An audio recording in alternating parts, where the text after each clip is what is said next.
While Washington burns trillions trying to extinguish unwinnable fires in the Middle East and Eastern Europe, an increasingly desperate proxy has just sailed a warship directly into the geopolitical bustle of the Taiwan Strait. Why are we witnessing a dying industrial power eagerly offering itself up as collateral damage?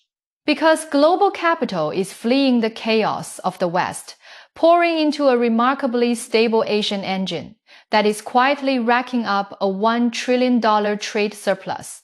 If you think the endless conflicts in the Middle East are draining your wealth and security, wait until you see the devastating economic shockwave being engineered right now in the Pacific. I am Lin, and welcome back to the Lin Directive. Today, we are tearing down the facade of these maritime provocations to reveal a cold, undeniable truth. This is not a show of strength. It is the panicked flailing of an architecture rapidly running out of time and dangerously out of disposable pawns. Indeed, look at the global map today, and you will see a tale of two entirely different realities playing out in real time. On one side of the chessboard, the United States finds itself deeply and expensively entangled in two massive simultaneous proxy wars. From the grinding resource-draining artillery duels in Eastern Europe to the rapidly escalating kinetic fires across the Middle East, Washington is burning through geopolitical capital and literal fortunes at an unprecedented rate. Yet, while the West is consumed by these relentless infernos, a profound and lucrative quiet has settled over the Pacific. China is not fighting, it is producing. The Asian economic engine is humming along with devastating efficiency, quietly amassing a staggering $1 trillion trade surplus. How exactly does a superpower maintain its grip on the global financial order when its own ledgers are bleeding under the weight of an astronomical national debt?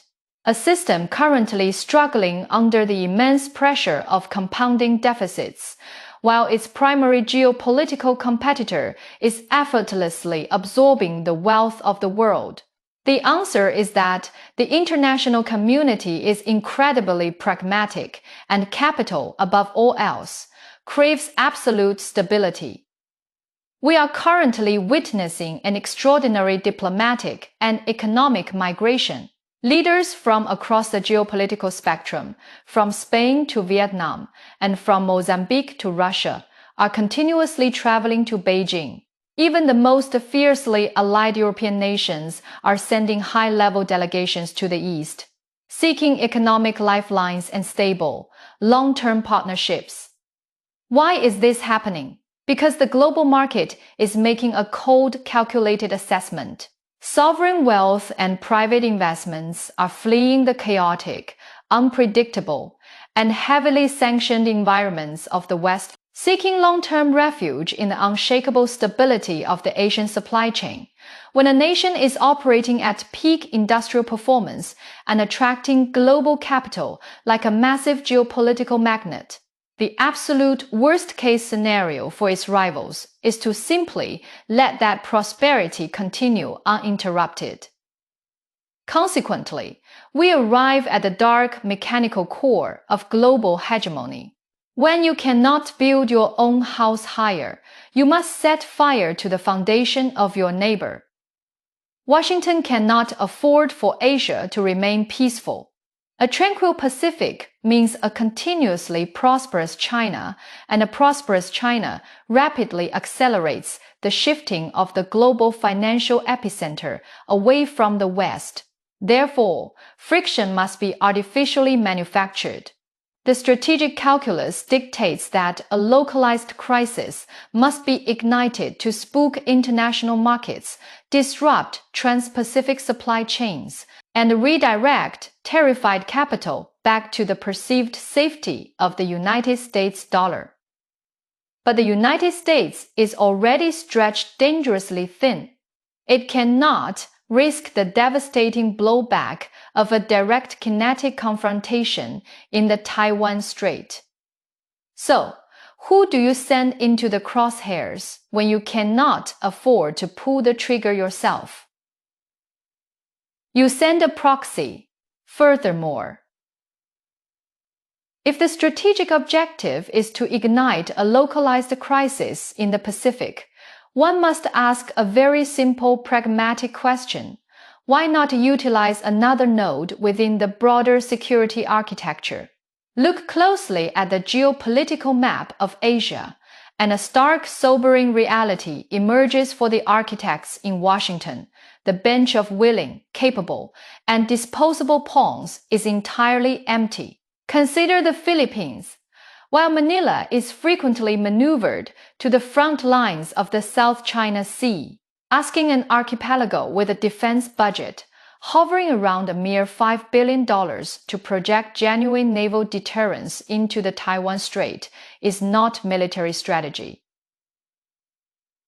It is pure political theater. A skirmish involving a Coast Guard vessel or a retrofitted transport ship might generate a fleeting news cycle, but it does not fundamentally alter the balance of power against an adversary operating multiple advanced carrier strike groups and the largest maritime force by hull count on the planet. Perhaps, then, the eyes of the West turn toward India. With a massive demographic dividend and a military budget exceeding $70 billion, New Delhi looks like the perfect geopolitical counterweight on paper. Yet, India is delivering a global masterclass in calculated opportunism. The leadership in New Delhi will graciously accept American defense technology transfers and heavily court Western foreign direct investment, but they are absolutely not foolish enough to bleed for the geopolitical ambitions of another nation.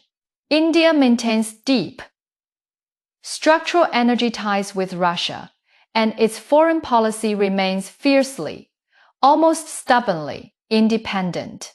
The moment Washington demands a kinetic sacrifice or a direct maritime confrontation with Beijing, New Delhi simply walks away from the table.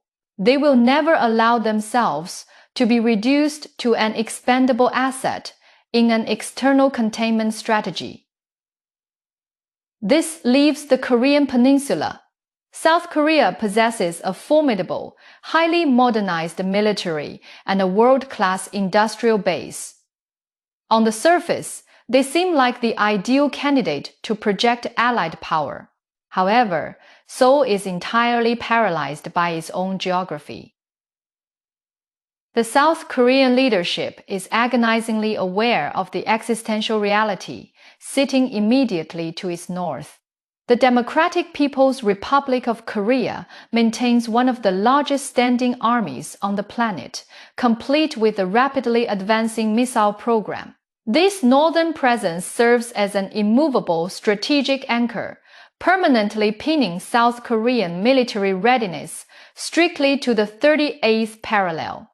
Moreover, China is the primary trading partner for South Korea and the only diplomatic entity capable of effectively mediating peace on the peninsula. The notion that Seoul would voluntarily shatter its economic foundation and abandon its northern security protocol to antagonize Beijing is strategic suicide.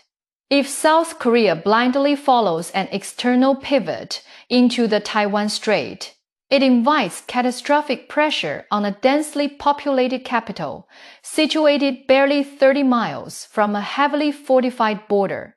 Through a ruthless, undeniable process of elimination, the list of viable candidates shrinks to exactly one. Japan remains the sole actor possessing the blue water naval capacity, the required displacement tonnage, and the deeply ingrained historical friction necessary to execute this maritime provocation. But stepping into this role is not a demonstration of Japanese resurgence. It is a glaring exposure of systemic isolation, like a cornered chess player who has carelessly exhausted his pawns and knights in minor skirmishes. Washington is now forced to slide its last remaining highly vulnerable rook into the center of the board, hoping the sheer audacity of the move will mask the emptiness of the underlying strategy.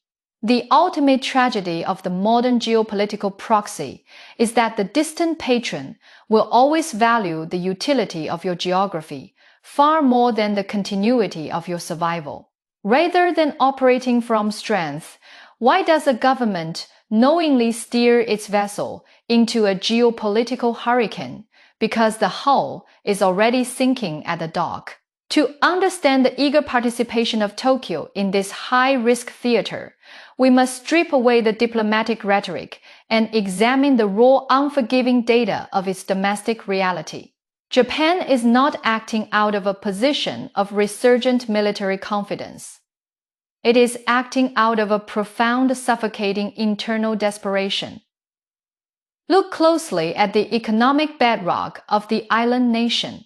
The Japanese yen has been locked in a historic, agonizing freefall, relentlessly eroding the purchasing power of the average citizen and importing massive inflation into an economy that simply cannot absorb it. This currency crisis is compounded by a sovereign debt burden that is nothing short of a terrifying financial black hole. The national debt of Japan currently sits at over 250% of its gross domestic product. To put that staggering figure into perspective, it is a fiscal trap far more severe and mathematically inescapable than the debt crisis currently plaguing the United States. Now overlay this financial decay with a demographic death spiral. The nation is rapidly graying, leaving a continuously shrinking, exhausted younger workforce to carry the unbearable, crushing weight of an inverted population pyramid. The golden era of their industrial dominance is a fading memory. Today, the overall national psyche is gripped by a quiet, pervasive stagnation. But perhaps the most lethal immediate vulnerability is energy. Japan is a highly industrialized society that is almost entirely devoid of domestic resources, relying on foreign imports for over 90% of its energy needs. A vast majority of that lifeblood must flow directly from the increasingly volatile Middle East.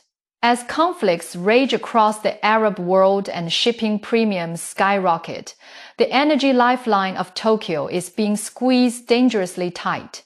They are economically trapped, demographically exhausted, and energetically starved. Tokyo fundamentally understands that it cannot solve its Middle Eastern energy crisis alone. It remains entirely dependent on the American security umbrella to keep those distant shipping lanes open. Therefore, when Washington demands a provocative favor in the Pacific to distract from its strategic failures elsewhere, Tokyo has absolutely no leverage to refuse, no matter how suicidal the request might be. When a domestic engine stalls this violently, the political elite have only one playbook left. They must manufacture an external enemy, the sudden, theatrical provocations in the Taiwan Strait. The bizarre diplomatic downgrades and the sensationalized media reports of embassy threats are not the actions of a confident power. They are calculated, desperate distraction mechanisms. It is a cynical attempt to inject artificial nationalist adrenaline into a depressed populace, forcing the public to look outward at a fabricated threat rather than looking inward at their collapsing wallets and fading futures. It is the geopolitical equivalent of a hollowed-out oak tree, entirely consumed by rot from the inside, violently shaking its dead branches to convince the forest that it can still summon a storm. A decaying establishment will always attempt to export its internal collapse by provoking a borderless crisis, frantically hoping the ensuing external chaos will permanently mask its own inevitable structural expiration. Compounding this internal rot is a geographical reality that is nothing short of a strategic nightmare. Look at the topographical and political map of Northeast Asia. Japan is not an impenetrable, isolated fortress. It is a vulnerable archipelago, heavily boxed in by formidable, nuclear-armed neighbors who share a deep unifying skepticism of the resurgent ambitions of Tokyo. To the immediate west lies the overwhelming industrial, economic, and military mass of China. To the northwest, the Russian Federation maintains a massive Pacific fleet and a heavily fortified eastern flank, with its leadership recently escalating diplomatic rhetoric and openly expressing deep hostility toward the unwavering alignment of Japan with Washington.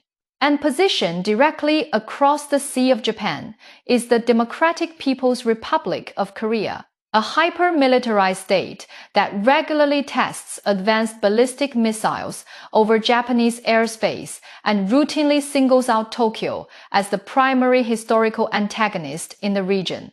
Even its nominal democratic ally, South Korea, harbors profound, unresolved historical grievances that act as a permanent barrier to any genuine, frictionless security integration. Geopolitically, Japan is enclosed in an unforgiving steel ring.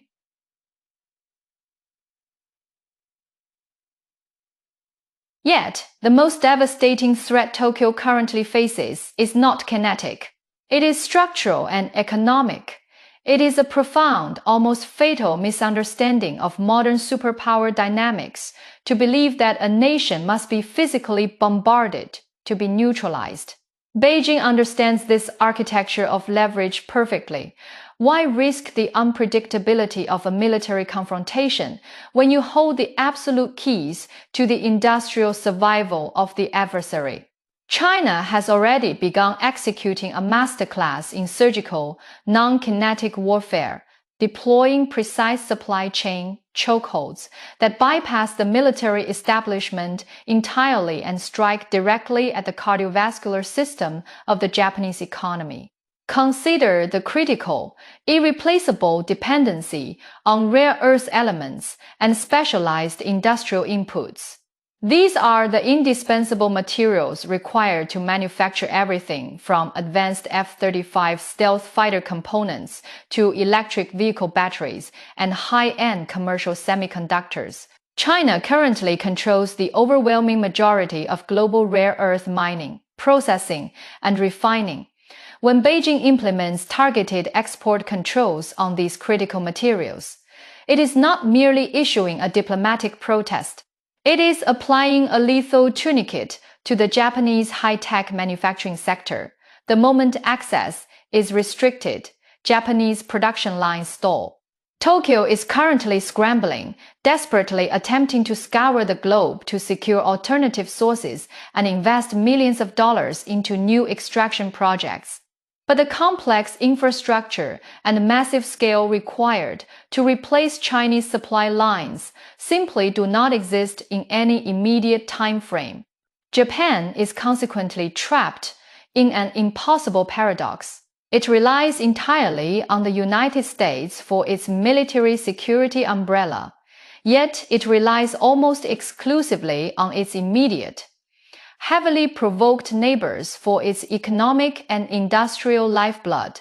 By eagerly playing the role of the expendable provocateur in the Taiwan Strait, Tokyo is actively giving China the perfect, unassailable geopolitical justification to systematically tighten these economic screws. It is the strategic equivalent of a deep-sea diver deliberately severing their own oxygen line, just to prove to the boat above that they are not afraid of the dark. In the ruthless, unforgiving calculus of modern geopolitics, a nation entirely dependent on external supply chains commits silent suicide. the moment it mistakes the applause of a distant patron for actual, sovereign invulnerability. Therefore, when you look at this calculated, desperate provocation right on its doorstep, how exactly should Beijing respond? If you listen to the frantic commentary online, the instinct is often to demand immediate, kinetic retaliation. But to react emotionally is to play directly into the hands of a drowning adversary. Instead, what we are witnessing from China is a terrifyingly disciplined masterclass in strategic patience. True power does not dance to the panicked rhythm of a declining hegemon. It absorbs the friction and uses it to permanently alter the operational landscape. When Tokyo sends a 6,000-ton destroyer through the Taiwan Strait, they are essentially begging for an overreaction. They desperately want a confrontation to validate their victim narrative, justify further domestic militarization, and forcefully anchor the United States to a Pacific conflict. But Beijing simply refuses to take the bait. Why would you interrupt an adversary who is entirely focused on exhausting their own limited resources? Instead of initiating a hot war, China utilizes these foreign stunts as the perfect, unassailable geopolitical justification to normalize its own expanding strategic deployments. We have seen this exact playbook executed flawlessly before. Think back to 2013, when the Chinese Navy conducted its first ever complete circumnavigation of the Japanese archipelago. At the time, the political establishment in Tokyo was paralyzed with shock, yet China persisted, gradually turning an unprecedented maneuver into a baseline standard. By 2021, and continuing to this very day, these comprehensive multi-vessel naval patrols around Japan have become so ruthlessly routine that they barely register as breaking news in the West, through sheer consistency and overwhelming tonnage. Beijing has psychologically and militarily conditioned Tokyo to accept its own permanent encirclement. The Japanese maritime forces are now caught in an endless, exhausting cycle of scrambling jets and deploying observation ships just to monitor the daily reality of their new geopolitical cage. Compare this absolute discipline to the chaotic, reactive posture of Washington. In the Middle East, the United States is currently trapped in a reactionary loop, forced to deploy multi-billion-dollar carrier strike groups and exhaust highly advanced interceptor missiles just to swat away cheap, asymmetric drone attacks.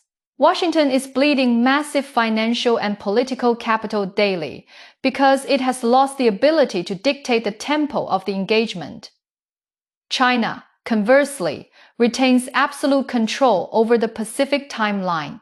By ignoring the theatrical bait dangled by Tokyo, Beijing actively prevents the United States from opening the second catastrophic front it so desperately needs to alleviate its global pressure.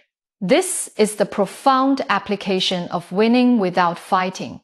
The ultimate objective is not to destroy the opponent in a fiery spectacle, but to allow the adversary to bleed itself dry through severe overextension, while you maintain absolute regional stability.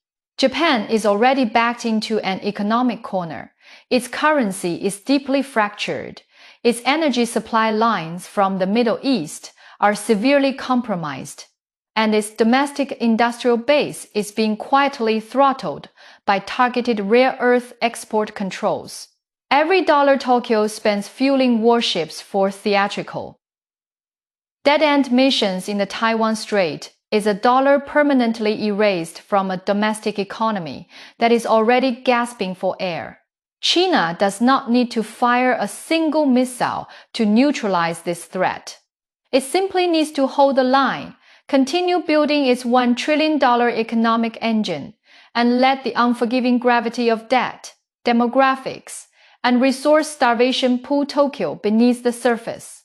It is the geopolitical equivalent of a panicked gambler frantically throwing his last remaining chips onto the roulette table, demanding one final, dramatic spin, while the casino owner simply smiles, locks the front doors, and quietly turns off the lights. In the grand chessboard of global geopolitics, the most lethal moves are rarely the loudest. The frantic posturing of Tokyo in the Pacific is not the roar of a rising tiger, but the desperate gasp of a fading system, trying to drag the world down with it. True power does not react. It dictates the terms of the board.